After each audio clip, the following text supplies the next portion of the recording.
de Angola por Portugal. Os representantes do rei de Portugal chegaram ao Reino do Congo em 1482 e, em sucessivas missões, estabeleceram relações de amizade e cooperação que se desenvolveram normalmente e com benefícios recíprocos para as duas partes durante cerca de 100 anos. Entretanto, Portugal modificou unilateralmente a sua política de cooperação bilateral e iniciou, pela força, a ocupação do território do Rei do Congo e de outros soberanos vizinhos. Nesse território, passou a extrair recursos naturais, a ocupar terras e a fixar cidadãos portugueses. E iniciou, como negócio muito lucrativo, o comércio de escravos, que eram transportados em navios, em grande número, para o Brasil e para outras paragens do continente americano. Segundo alguns historiadores, dos cerca de 4 milhões de escravos levados de África para o Brasil, metade, isto é, cerca de 2 milhões, saíram de Angola. Essa deve ser a principal razão porque a população de Angola não é mais numerosa, pois supõe-se que ela devia ser hoje superior a 50 milhões de habitantes, em vez dos cerca de 26 milhões que somos nós hoje. O desenvolvimento desta política de ocupação e pilhagem levou as autoridades portuguesas à definição de um estatuto político-administrativo, económico, social e cultural, com regras militares e de segurança para o controle absoluto da colonização do país e para a submissão dos angolanos, que passaram a estar integrados em todos os territórios retirados pela força aos soberanos mortos ou desaparecidos. Estes angolanos perderam todos os seus direitos, até o direito à nacionalidade e ao seu património, cujo valor podia ser alterado por medidas administrativas. Perderam também o direito ao exercício de atividades políticas. As injustiças culturais gritantes, assim como a humilhação e a violação sistemática dos direitos fundamentais, motivaram esses angolanos a organizar protestos e revoltas para se libertarem da opressão colonial. Ao celebrarmos a proclamação da independência, não devemos esquecer aqueles que sonharam com a liberdade do povo e resistiram com valentia ao longo da nossa história. Os nossos reis que lutaram com bravura e preferiram morrer a lutar do que renderem-se ao ocupante estrangeiro são os nossos heróis, que inspiraram com seu exemplo todos os patriotas angolanos que continuaram a batalha até ao fim. Não nos devemos esquecer também que a arma mais perigosa usada contra os angolanos foi a da divisão das suas fileiras. Recorreram ao tribalismo, ao racismo, ao regionalismo e à intriga de todo tipo para enfraquecer os angolanos. Nessa altura, em Angola havia, segundo os critérios das autoridades coloniais, população branca, mestiça preta assimilada e preta indígena. Aos brancos, os seus direitos eram respeitados plenamente. Aos mestiços e pretos assimilados, só alguns direitos e muito poucos eram respeitados. E a ascensão aos cargos de chefia e direção na administração e do Estado era muito limitada. A população indígena, que era a grande maioria, não tinha praticamente direitos nenhuns. Vivia à mercê da bondade do homem branco. Esta escala de valores, baseada no racismo e na injustiça social, serviu para dividir entre si os mestiços, pretos, assimilados e indígenas e facilitar a execução da política colonial. O acesso ao ensino, à saúde, à água canalizada, ao saneamento, ao emprego, etc., era dificílimo. O colonialismo não teria durado tanto tempo, se os angolanos fossem mais coesos ou se conseguissem realizar a união de todas as forças nacionalistas mais cedo. Esta união, de facto, foi alcançada em alguns momentos, mas durou muito pouco tempo. Depois da Segunda Guerra Mundial, que terminou em 1945, a resistência ao colonialismo assumiu uma forma superior de luta. Surgiram alguns intelectuais e quadros com conhecimentos teóricos e visão estratégica que permitiram lançar as bases para começarem a ser criados os partidos políticos e movimentos de libertação nacional, para mobilizar e aglutinar as massas populares no campo e nas cidades para a luta, sem olhar a origem étnica, racial ou religiosa. A nossa luta de libertação nacional deu assim um grande salto qualitativo. Depois de analisar a situação política do país e constatar a recusa de Portugal de conceder a independência nacional ao povo angolano, um dos movimentos nacionalistas, o MPLA, declarou em 1956 que o colonialismo não cairia sem luta. E em 4 de fevereiro de 1961 deu início à luta armada de libertação nacional, que se ampliou sob o impulso da UPA-FNLA no dia 15 de março, no norte do país, mantendo-se essa luta até a queda do colonialismo. Tudo levava a crer que o MPLA, a FNLA e a UNITA, que se afirmavam no terreno da luta armada como movimentos de libertação, iriam ultrapassar rapidamente as suas divergências e acelerar a derrota do exército colonial português. Mas isso não aconteceu, porque a unidade não foi alcançada.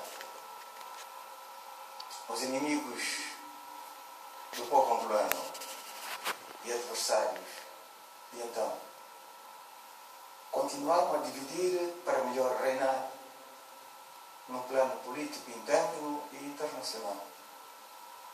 E foram necessários 13 anos para levar o exército colonial à exaustão por causa da guerra, não apenas em Angola, mas também na Guiné-Bissau e em Moçambique. Isto levou as Forças Armadas Portuguesas a efetuarem um golpe de Estado em Portugal. Assim, o governo português não teve condições para continuar a sua política e teve de negociar e estabelecer o cessar-fogo e o acordo de Lavoro para a independência de Angola. Formou-se então, em 31 de janeiro de 1975, um governo de transição misto, com representantes de Portugal e dos movimentos de libertação, com vista a criar condições para a transferência de poder ao vencedor das eleições a realizar antes do 11 de novembro de 1975. Esse governo de transição implodiu,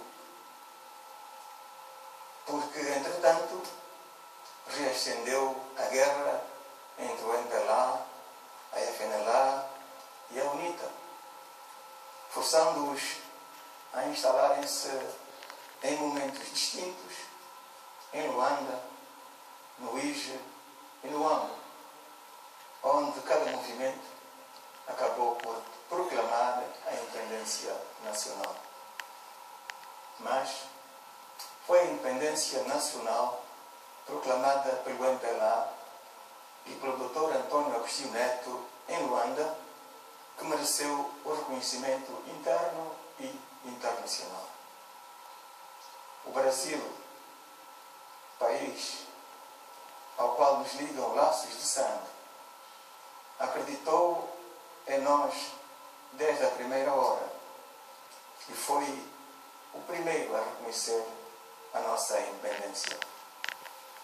Neste dia, não podemos esquecer a Nigéria e do apoio diplomático e a ajuda financeira que prestou ao governo de Angola nos primeiros momentos da sua existência. À luz destes factos, é de notar com orgulho o importante papel que Agostinho Neto desempenhou na nossa história, na história do nosso povo, e exprimirmos o nosso reconhecimento pela sua contribuição ímpar e o nosso compromisso de perseguir os nobres ideais de paz, justiça e bem-estar para todos. Em 1978, Agostinho Neto, Presidente da República de Angola, e Ramalho Yanes, Presidente da República Portuguesa, assinaram em Bissau, capital da Guiné, o acordo sobre as relações diplomáticas entre os dois países, na base do respeito mútuo e da soberania, estabelecendo-se também os laços de amizade e cooperação criados pelo rei de Portugal com o rei do Congo em 1482 e que foram ignorados 100 anos depois, quando se escolheu o caminho errado. Estamos certos de que, quer em Angola, quer em Portugal, as pessoas de bem vão continuar a desenvolver com confiança as relações privilegiadas que existem entre os dois povos e Estados, fundadas numa amizade sincera, solidariedade exemplar e cooperação com vantagens recíprocas, dando cada vez menos espaço ao saudosismo, ao espírito de vingança e de reconquista de pessoas de má fé. Caros compatriotas, 4 anos depois da proclamação da independência nacional, faleceu o primeiro presidente de Angola, quando país ainda estava em guerra. A Namíbia estava ilegalmente ocupada pelo regime do Apartheid da África do Sul. E o Zimbábue, oprimido pelo regime de minoria branca racista de Ian Smith.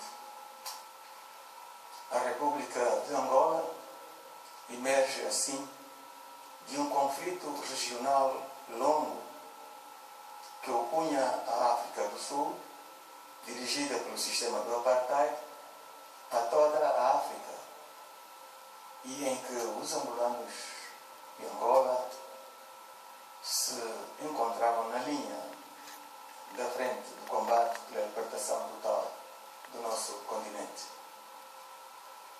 O Apartheid era um regime de minoria branca, racista, que discriminava a maioria negra e não respeitava os seus direitos civis e políticos. A África e o mundo apoiavam a luta do ANC, dirigida por Oliver Tambo, enquanto Nelson Mandela se encontrava na prisão. Foi uma época em que o mundo estava dividido em dois blocos. O bloco ocidental, ou capitalista, e o bloco do leste, ou socialista. O Apartheid tinha grandes apoios no bloco ocidental. As forças amantes da paz e do progresso e as do bloco socialista apoiavam o povo sul-africano e a África. Nesta luta, o Apartheid foi derrotado e perderam a face todos os seus aliados e apoiantes. A República de Angola desempenhou um papel de grande relevo ao participar exemplarmente com as FAPLA, Forças Armadas Populares de Libertação Nacional, em batalhas de grande envergadura contra as unidades do exército sul-africano nas províncias do Cunene e do Guancubã, que ocupavam ilegalmente e foram derrotadas nas localidades do Cuito-Canaval, Chipa e Calueca. A Batalha do Cuito-Canaval foi uma das mais importantes que ocorreu na África ao sul do Saara, entre Angola e a África do Sul, depois da Segunda Guerra Mundial. Nela participaram mais de 25 mil homens. Do lado de Angola, combateram mais de 9 mil homens, com 62 tanques, 51 carros blindados, 113 peças de artilharia, 288 veículos de transporte, 2 esquadras de aviões de combate e uma esquadra de aviões de apoio e reconhecimento, uma esquadra de helicópteros de ataque e outra esquadra de helicópteros de apoio e resgate. As vitórias que alcançamos abriram caminho para a assinatura em Nova Iorque, em dezembro de 1998, do acordo entre Angola, África do Sul e Cuba, sob a mediação dos Estados Unidos da América, pondo fim ao conflito regional e permitindo a independência da Namíbia, a libertação de Nelson Mandela e a abolição do sistema do Apartheid. Deste modo, foi conquistada a libertação total de África, realizado e realizado um dos maiores sonhos do nosso continente. Caros compatriotas, como uma nação orgulhosa da sua história e dos feitos heróicos dos seus filhos, rendemos uma vibrante homenagem a todos os patriotas que, com seu sacrifício e com seu sangue regaram generosamente a nossa terra para construir a nossa liberdade. Exprimimos os nossos agradecimentos pela ajuda material e pela solidariedade que nos brindaram os países amigos, individualidades e organizações durante a luta de libertação nacional. Sublinhamos a Argélia, o Egito, Marrocos, o Congo-Brazzaville, a Tanzânia e a Zâmbia. Agradecemos e enaltecemos a ajuda internacionalista de Cuba, cuja solidariedade combativa foi decisiva para a resolução do conflito regional da África Austral. Uma palavra de agradecimento à Rússia, herdeira da União Soviética, que colocou a sua pedra na construção de uma grande epopeia nesta parte de África. Com o termo